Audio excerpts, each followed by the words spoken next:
Hello, and welcome to The Relationship Edge, a podcast where we explore the power of relationships in the private markets. Today, I'm joined by Risa Stack, a multi-time founder, executive, and now investor at the production board. Risa, thank you so much for joining us. Hi, great to be here. Great to be here. We're looking forward to the conversation.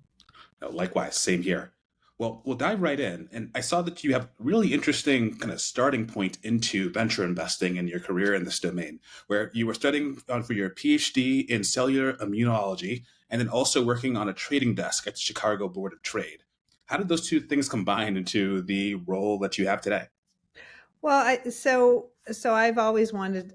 When I was a kid, I always wanted to be a scientist. I really love learning and love exploring new things and love biology. So, did my undergraduate degree at University of Illinois Urbana-Champaign, and then went on to my PhD at the University of Chicago. And I had worked on the trading for the Chicago Board of Trade as kind of a runner, junior person, like moving orders in, checking trades, things like that.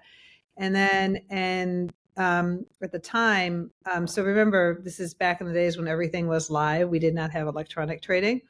And so at the time, the Japanese held a good portion of the U.S. bond. So the bond market desks for futures and options opened at night.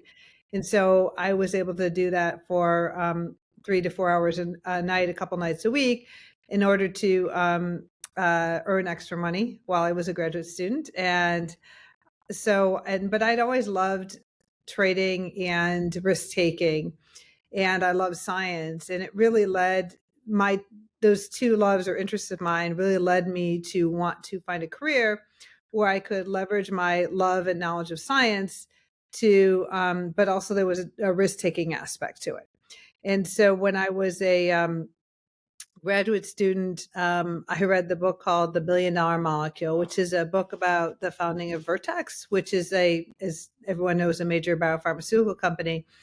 And in that book, and it was, again, a long time ago, they chronicled the starting of the company, all the decisions that had to be made, the challenges, et cetera. And I thought, wow, this is a really interesting way for me to combine my interest in both taking risk and my love of science. And so I explored a lot of different opportunities and found something called the Kauffman Fellowship. And I became a Kauffman Fellow. I think they're now in the 27th year, but I was Kauffman Class 2 and one of the few PhDs, and really gave me an opportunity to enter a field that I probably wouldn't have otherwise entered, which is venture capital. And so it was really great. I've really spent most of my career taking risks, building companies. It's what I enjoy.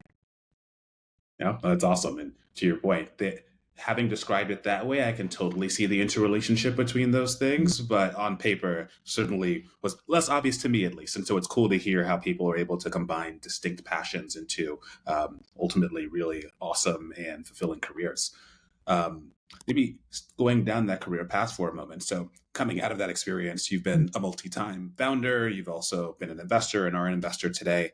As you've gone from role to role, and you've built up this community or this network of relationships at each step, how have you thought about maintaining and building on that over time as you progressed? So relationships are foundational to business, and particularly in VC or private equity, they're very foundational. And so I think one of the things that people don't do well, and I try and do this a little bit, but I'm sure other people have better habits and systems than I do, is maintain those relationships, which is actually critical to your career. And so, for example, I started my career. I started as a research scientist. So I have a whole bunch of different communities I belong to. I belong to the community of research scientists, so I maintain those relationships. For example, when I do that just through trying to connect with people on a regular or semi-regular basis. And so it's, for example, if I am traveling to New York, I used to live in New York, I used to work in private equity in New York, I have a whole list of people that I try and reach out to if I'm going for a business meeting and see if I can't just see them in person, because that's another thing that I really feel is that seeing someone in person and connecting with them in person really helps either establish or solidify the relationship. So often I have a list of people if I go to New York who I try and meet, if I go to Boston, and if I go to San Diego. And so just try and squeeze in a couple of those extra meetings. And I also find that because oftentimes those meetings aren't directly related to whatever I'm working on, it's just fun to connect with people. They're more relaxed, and but on many different times, it's really on many different occasions that connection has then maybe led to a something like down the road a couple weeks or a couple months because I did take the time to have lunch with someone I hadn't seen in 6 months. So Yeah, that makes total sense. Like just beginning with, the authentic relationship building, the yeah. opportunity to connect with someone in person and prioritizing that in-person connection then leads to things coming out of it. It makes I just want complete to say sense a to point. me. I think authentic relationship building is really, really key. I tell people younger in their career, like just because you connect with people like electronically, if it's through Facebook, LinkedIn, etc., it's very different than sitting down and having lunch with somebody or coffee. Just taking the time to meet them in person because I do feel you build a deeper relationship. And in this time when you can quote connect with people through electronic media over email and even to some extent over Zoom, sitting down and taking the time to like have that conversation about, hey, how's it going, what's going on, things like that in person really establishes much deeper relationship. Yeah, that makes complete sense to me. The moments in between, maybe, that, Yeah. yeah, it feels like to me that so many of the conversations you would have over LinkedIn, Facebook, Zoom tend to be very strictly about the matter at hand or the subject at hand. Whereas when you got the opportunity to be well beyond that, you build a Yeah, very they're different highly kind of relationship. transactional, I would say, and having an in-person meeting is much more relationship driven. So Yeah, I completely understand that. You mentioned that oftentimes as a result of that, that you'll see something pop up from maybe a business perspective or otherwise weeks or months down the road as a result of it. I'd love to hear what was the single biggest win that you can trace back to relationships. it's interesting. I don't know if it's I thought a lot about this question and I was trying to figure out the biggest win. Um, I would say one of the most interesting or but interesting kind of transitions for me was when I was at Kleiner Perkins and then I decided to move to GE. And I moved to GE, they created a role for me. They created a job for me. And so that was super interesting because I had been advising Beth Comstock, who was the chief innovation officer of GE at the time, reported to Jeff Immelt, the CEO of GE at the time. And I'd been advising her on an effort she had called Healthy Imagination. And got to know her, got to know people in our organization. And at the time, I was thinking about, well, I think I might want to do something different. I was at Kleiner Perkins, and I had dinner with Beth one night, and I said, I think I want to do something different, want an operating role, but I really like starting companies. And she just looked at me and said, why don't you come here? I said, come to GE to start companies? And she's like, yes, we've always wanted to do that. Why don't you come and join GE? We'll create a job for you to do that. And I thought, wow, that's really interesting. So I did go to GE and spent several years there, created 7 different companies. And my thesis in that was one of the biggest challenges when you create companies is to have a good idea. And I thought, well, if I went to GE, it would be really interesting because there's a lot of customers who might have problems that need to be solved. And that's generally how you start a company is there's a problem that needs to be solved. And if you have 3 or 4 customers with the same problem, that's probably a really good opportunity to explore for building a business. And that in fact did work. And we started a number of companies that way. And then I spun some technology out from GE and started companies there. But that wouldn't have happened unless I had been advising, I'd been advising Beth Comstock for her other initiative. And the fact that it was creating a role for me as opposed to applying for a job, that's really different. That's very relationship driven. So, Oh, absolutely. They don't create jobs for just anybody, right? And exactly. so having that history of relationship there, I can see how that totally led to a pretty unique and it sounds like incredible opportunity. Um, Maybe riffing down that path for a moment. So you've mentioned that while you were at GE and beyond GE, you've helped start multiple companies. And so part of that, of course, is the idea to what you've described. I imagine part of it is also constructing the right founding team around that idea to go like prosecute it and ultimately build it into the success that you want it to be. So How did you go for it? yeah, I'm sorry. Go ahead, Joe. I interrupted you. Please continue. Sorry. Yeah. Yeah. I was going to ask, like, how did you go about like finding and building those initial founding teams? Yeah, so it's interesting when when I was thinking about this call, that's one thing that I really wanted to stress is that building companies is all about people, and it's all about and I have very specific examples, a couple two businesses that I can give every business I built, but specifically there's a couple examples I can take you through. Is that at the end of the day, it's all about the people, and then you might find the right person maybe to start the company as a CEO, but it's building the team around that particular person. And a really great example is a company that I built when I was at GE. It's called Menlo Microsystems. It's a semiconductor company. And in that particular case, the individual in charge of licensing the technology, a guy named Chris Giavello, came to me and said, "Risa, I think we should start a business, not license the technology." I said, "Well, that's really interesting, Chris." And then I talked to his colleague, Chris Kaimo, who was the founder of the technology at GE, and they had a really great relationship. And they were both like, "I'm all in, we're all in if we can do this." And so I said, okay. And so we spent, and at the time, this is a number of years ago, probably like 7 years ago. Semiconductors are very interesting from an investment standpoint right now, but at the time, everyone's like, no, software as a service. We're all in on software as a service. And so it took a little while to find the right potential investors to syndicate the deal with. But what was super interesting, and through that journey, is I realized how close the two Chris's were, who are still at the company today. I think about 8 years ago, and they left GE to start the company. But in the process of trying to find the right investor syndicate, we met a gentleman named Russ Garcia, who was introduced through one of the VCs, who became the CEO. And so now I had a CEO, I had two founders, one scientific, one business. And then Russ came out of the semiconductor industry, so he had an amazing network.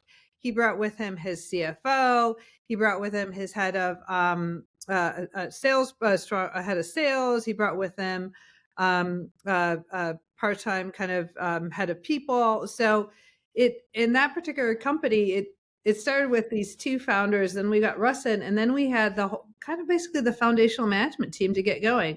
And fast forward to 2023, the company's raised, I think, probably over $150 million, got product on the market. It is the same founding team. All the guys are still there. And that really speaks to, one, the strength of building the team, and the fact that they all stayed. The company is on a great path to success. It's because that great team came together, great chemistry in the early days of everybody coming together. And then, they continued to work together to build the business. And as you know, from running a startup, there's a lot of adversity, right? There's a lot of challenges. And it's really about the team sticking together to address those challenges and to drive through it. So that's one of my favorite stories. And as you said earlier on, I am a cellular immunologist. So this is not my area of expertise, but I tell everybody, it's just, I found the right people. I really found the right people. And so I really, it's just, you can tell I'm really happy talking about it. I'm just so happy I'm so happy when I have the pleasure to put together a team and then to see their success going forward. It's always very exciting to me. So. Absolutely. It's an incredible story. And I think, to your point, it's an illustration of how a singular person or two people coming together can then in turn lead to, people within their networks also becoming a part of the journey and being able to take advantage of or maybe leverage that trust and that historical experience to pull together, a crew of excellent people to, have that sort of success. Yeah. It really is like the poster child story for that sort of thing. Yeah, and then another little tangential story is a number of years ago when I was at Kleiner Perkins, I started a company called Verisight, and when in that process of I was working with other VCs, we started from clean sheet of paper, and we found through our networking, we found a woman named Bonnie Anderson to become the CEO of that company. And Bonnie went from a clean sheet of paper to a multi-billion-dollar public company over about 15 years. And so she's just an amazing individual. And then she's since retired from Verisight, but she just loves building companies. And so she reached out to me and said, "I want to do it again." I said, "Well, how can I help?" And so she just started another company in the molecular diagnostics space, which is what Verisight is, and that's her passion. And to your point again about relationships, She brought in her former CSO of Verisight, her previous company. They've worked together for 15 years. And then she reached back into her past work with a gentleman at Beckman Coulter who had gone on to be CFO and CEO of a number of companies. He was available, brought him in. And so I think the theme here for me is you get a great leader and they draw from their network and everybody loves working with them and they will follow them. And then you have an amazing team to build a company because the company's success is based on the team. So, another situation where a great CEO is a great team builder, again, is doing it again. So, yeah, absolutely. It started with one relationship or maybe a set of relationships with investors that led to a relationship with the CEO that led right, to all these other relationships that ultimately led to a great company. And so, exactly. again, it's the power of relationships, perhaps, in like a great anecdote. Yeah, absolutely. You started to speak to this a little bit earlier when you were describing, for example, when you would travel to a city, you'd have a list of people you wanted to see there. I was kind of curious if there were any other ways you operationalize like the practice of whether building new relationships or maintaining existing relationships, maybe besides that one that you'd be open to sharing. Uh, all right. Are you still there? Sorry, it Yeah, just cut off for sorry. a second. Lost you? Okay, sorry. Yeah, lost Yep, me for I'll a second, repeat. but I think we're back. So you were asking about operationalizing the practice of networking.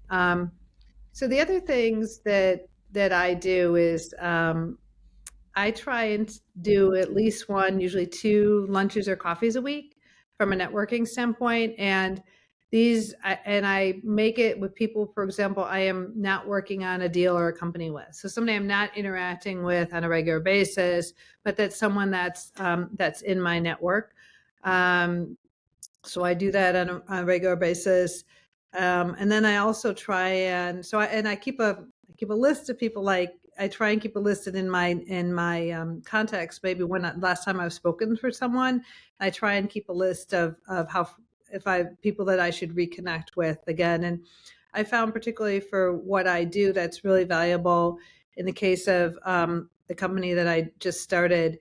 I reconnected with a friend. I had talked to him for a while. He's an investor, and then he ended up looking at the company. He didn't actually invest, but he did look at the company and got pretty far along on it. And then, and the reciprocal, the company that I built, somebody reached out to me I'd known for 15 years, and just reaching out and saying, "Hey, I've got this new role." And that's one thing you should always do is when you have a new role, that's a great opportunity to reconnect with people, right? And just keep your network fresh. And in that particular case, the story is that he said, "Oh, I've just joined this new firm." It turns out um, he invested within 6 weeks. He invested in a new company I was starting, but I wouldn't have even thought to reach out to him if he had reached out to me and said, "Hey, Risa, I've changed roles." So I think operationalizing from the standpoint is just take the time. And this is the thing: is we all get so busy what we're doing on what new project or company to do at least 2 networking meetings a week and make sure and like I said, I keep lists. I keep lists in my contacts, like with Gmail, you can label them. And so I'll label them like San Francisco, Boston, etc. So that when I am thinking about a trip or if I'm thinking about doing some networking, I go through my list and my contacts and try and see the last time I spoke to someone. So I think those are some things that people can do. In addition to, as I said, when you're changing jobs or you have a new announcement in terms of a company you started, et cetera, that's a great way to kind of ping your network a little bit. So, Oh, absolutely. We've definitely seen like trigger events or moments of life change, company change as being big drivers of moments of reconnection, and certainly agree that having a list of folks who you particularly care about staying close with mm, and making sure you're touching them on a regular basis is definitely something we see as well. So both great examples. mm. Fantastic. So the last question we traditionally ask here on the Relationship Edge podcast: what's the single biggest lesson you've learned about relationship management that you think most people get wrong? Yeah, I think so. I think this, interestingly enough, in the time in these times, we have a lot of access to social media, electronic communication, and I think a lot of people early in their career try and really build a broad network. And I think I'm of the mind that I want to have a smaller, meaningful network in the sense that I want and it's really important for me to develop, I would call, deep relationships with people so that they think of me in terms of if they need help building a business, etc. And I just see in a time where there's a lot of people who will just kind of reach out and ping you and say hi, and then but then nothing happens from it, or they'll ping you for information, but then there's no reciprocation. And so for me, what's really important is, because networks are foundational to what I do, that as opposed to try and have a lot of light touch, have more deep, meaningful ones, because I think that's really what drives, I think what will drive building of quality businesses, et cetera. So for example, I gave the example of Verisight, and I have a great relationship with that CEO, and when she went to build her next company, I was the first person, one of the first people she called and said, "Can you help me?" And so I would rather have those really high value relationships than try and touch too many people and just kind of be, another person that someone's touching. And I think it's evolved a lot over the years. As I've been in the industry a long time, when I started, we didn't really have email. People didn't use websites or social media. And so maybe I'm a bit old school, but I think it served me pretty well. It clearly has. And that's certainly a takeaway for me from this episode is just the power of deep, authentic relationships and how they can fuel a career and also company building. And so it really resonates with me coming out of this. Yeah. Risa, thank you so much for. No, sorry, I didn't mean to interrupt you. That's okay. No, go ahead. Thank you. It's been really a pleasure speaking to you, and it's been fun. Yeah, no, same here. Thank you so much for taking the time. I think this will be a great episode for all of our listeners. If they would like to find you after the episode, where online or offline might they be able to do Oh, so? yeah.